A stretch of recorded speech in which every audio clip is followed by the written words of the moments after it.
Hello student, तो आज हम देखने वाले हैं एक नया चैप्टर जो कि है आपका कोडिंग डिकोडिंग का, जिसमें बहुत तरीके के पैटर्न्स होते हैं और बहुत अलग अलग तरीके के क्वेश्चंस होते हैं। लेकिन अगर कोडिंग डिकोडिंग उतना ही आसान है, रीज़न होता है कि अगर कोडिंग डिकोडिंग में आपको अगर अल्फ़ाबेटिकल की नंबरिंग पता है, अल्फ़ाबेटिकल का अपोजिट पता है, तो आपके लिए आसान है। ठीक है, किस तरीके से हम क्वेश्चंस को करते हैं यहाँ पर देखने वाले हैं। जैसे क्वेश्चन में यहाँ पर आपको दिया है टोल्डर की जो कोडिंग है वो WSQGIW है, तो बताइए स्पाइरल की कोडिंग क्या होगी।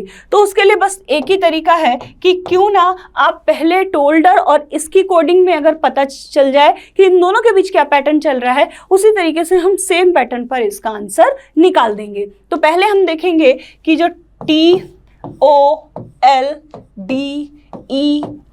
ये जो लिखा हुआ है इसकी कोडिंग है WSQGIW। इसका पैटर्न अगर हमें पता चल जाएगा तो हम स्पाइरल का पैटर्न अपने आप बता पाएंगे कि स्पाइरल के लिए कौन सा आपका ऑप्शन सही है। ठीक है, तो जरा इसकी जो कोडिंग निकालनी है तो उसके लिए सबसे इंपॉर्टेंट क्या है, नंबरिंग लिख लेते हैं सबसे पहले। तो T होता है आपका 20, O होता है 15, L होता है 12, D है 4, E है 5 और R है आपका 18। इसी तरीके से W की 23 कोडिंग होती है, S 19, Q 17, G 7, I 9 और W होता है आपका 23। तो देखिए जरा हम चेक करते हैं, ये 20 से 23 यानी +3 नजर आ रहा है, ये 15 से 19 बना है यानी कि +4 नजर आ रहा है, ये 12 से 17 यानी कि +5 हुआ है। यानी आपको एक चीज समझ में आ गई कि कोडिंग क्या हो रही है, इंक्रीज हो रही है। तो चलिए आगे देखते हैं। फिर 4 से 7 की जब बारी आई तो ये +6 नहीं बना है, इसने क्या किया, अगेन +3 ला दिया। 5 से 9 हमने चेक किया तो फिर से +4 हो गया, और 18 से 23 हमने चेक किया तो ये फिर से +5 हो गया। यानी आपने देखा कि 3 पैटर्न तक तो उसने सेम कोडिंग रखी, फिर उसके बाद फिर उसने वही 3 पैटर्न पर सेम कोडिंग बना दी। यानी कोडिंग का पैटर्न कुछ ऐसा चल रहा है कि पहले की 3 वैल्यू +3, 4, 5 हो रही हैं, फिर वही सेम चीज को रिपीट किया जा रहा है। तो कुछ इसी तरीके से हमें इधर करना है। तो यहाँ पर भी अगर हम नंबरिंग कर लें, S19, P16, I9, R18, A1 और L आपका होता है 12। तो चलिए जरा देख लेते हैं कौन सा ऑप्शन मैच करेगा। यहाँ पर +3 कर दीजिए, और जैसे आपने इसमें +3 किया, 19 और 3 मिलकर हो गए आपके 22। और आपको पता है 22 मतलब V होता है। तो आपको एक चीज समझ में आ गई कि आपके ऑप्शन में V से जो शुरुआत हुई है वही आपका आंसर है। पर हो सकता है आपके ऑप्शन में एक शुरुआत V से ना हो, कई सारे ऑप्शन हो, तो आगे भी चेक कर लेते हैं। अगर ये +3 है तो नेक्स्ट बारी +4 की होगी, यानी 16, 4, 20 होता है। 20 कौन होता है, T20। तो देखिए T आपका मैच कर रहा है। अगला है आपका +5 और 9 और 5 14 होता है, जो कि N होता है। अगली फिर से रिपीट होगा +3, +4 और +5। तो 18 में जैसे आपने इसको जोड़ा 21 हो गया, और ये होता है U। A में जैसे आपने 4 जोड़ा 5 हो गया यानी E, और 12 में 15 7 यानी कि Q। देखिए आपका ऑप्शन है ऑप्शन नंबर 3। तो कितनी आसानी से आपको पता चल गया। तो कोडिंग में सबसे ज़रूरी है आप कोडिंग के उनके अल्फ़ाबेट के नंबर्स लिख लीजिए, आपको तुरंत उसका पैटर्न समझ में आ जाएगा। नेक्स्ट क्वेश्चन देखिए, क्वेश्चन नंबर 2। क्वेश्चन नंबर 2 में फ्लूट की कोडिंग दे रहा है और आपसे कह रहा है लैम्प्स को हम किस तरह से लिख सकते हैं। तो फिर यहाँ पर भी वही तरीका अपनाएंगे कि अगर हम फ्लूट की कोडिंग में हम यहाँ पर उसके पैटर्न को क्या कर लें, चेक कर लें कि किस तरीके से ये पैटर्न लिखा गया है, क्या हो रहा है इस पैटर्न में, उसके हिसाब से हमें पता चल जाएगा। जैसे फ्लूट FLUTE कोडिंग है आपकी UOFG और V। अगर हम इस ध्यान से देखें, हमने नंबरिंग कर ली, मान लीजिए नंबरिंग कर लेते हैं। ठीक है, ये है 6, ये है 21, ये है 12, ये है 15, ये फिर से 21 और 6, ये 20, ये 7, ये E5 और ये 22। जैसे ही हमने कोडिंग की तो हमने देखा इसमें कुछ प्लस नहीं हो रहा है। क्यों? क्योंकि बहुत बड़ा बड़ा डिफरेंस आ रहा है और डिफरेंस सबका अलग अलग है। 6 से 21 बड़ा डिफरेंस है, 12 से 15 एकदम छोटा सा डिफरेंस है, फिर 21 से 6, फिर 27 कुछ अलग ही पैटर्न चल रहा है। लेकिन ध्यान से देखिए कि जितने भी आपके नंबर लिखे हैं उन दोनों का सम, 6 और 21 का सम 27, 12 और 15 का सम 27, 21 और 6 का सम 27 और 27 जब दो नंबर का सम बन जाए यानी वो एक दूसरे के क्या है, अपोजिट लिखे हैं, यानी कि f का अपोजिट u होता है। कैसे याद करते हैं, फालतू, ये वर्ड याद रखिए, फालतू, यानी f का अपोजिट u है और u का अपोजिट f है।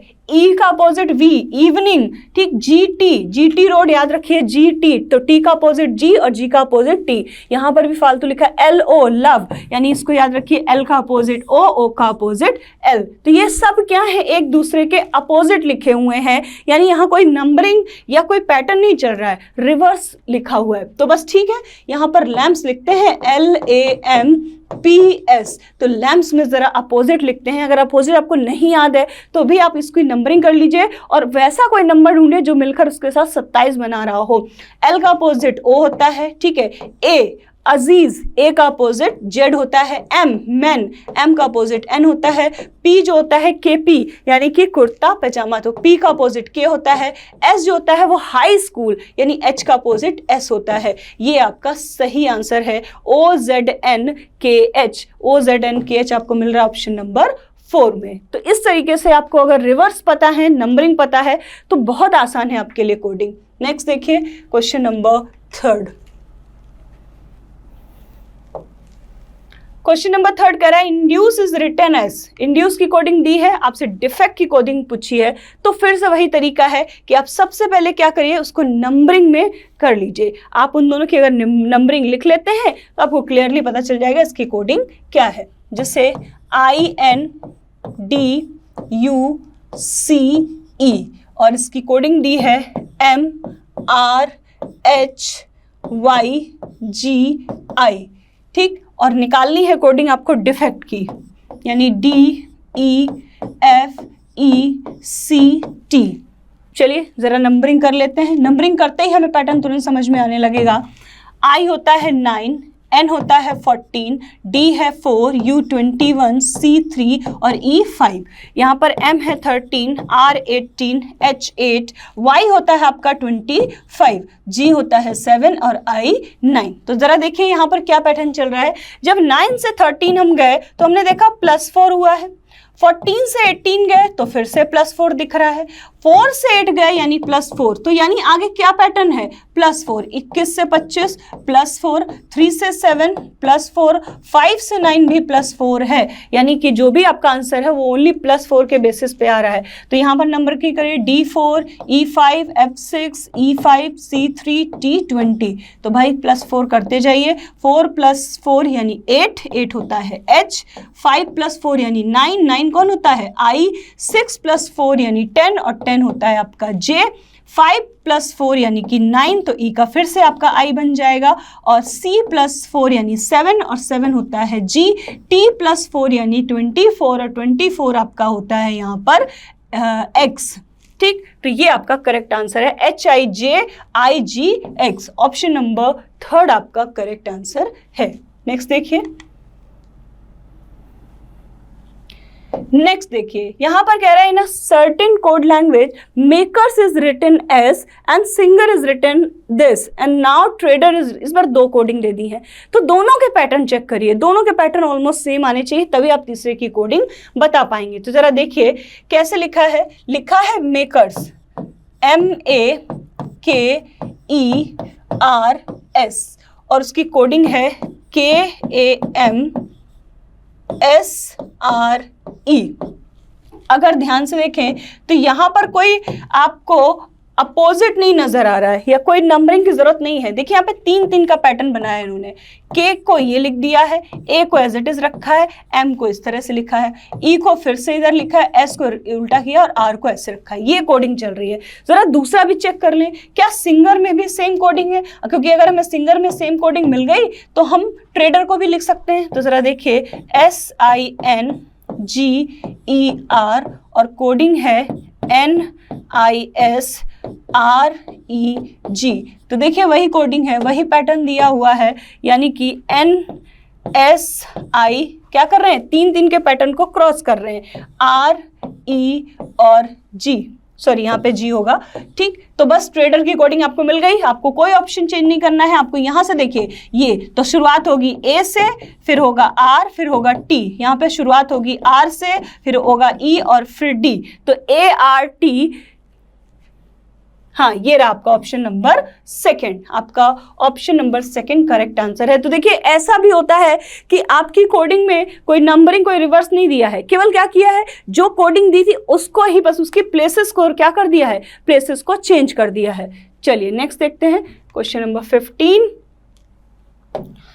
क्वेश्चन नंबर 15 कह रहा है लैटिन को कोडिंग दी है, तो बताइए रूट की कोडिंग क्या होगी। तो यहाँ पर भी क्या करें, देखते हैं कौन सा पैटर्न बन रहा है। क्या यहाँ पर रिवर्स है, क्या यहाँ पर इसकी कोडिंग चेंज की गई है, क्या किया गया है। तो चलिए नंबरिंग कर लेते हैं।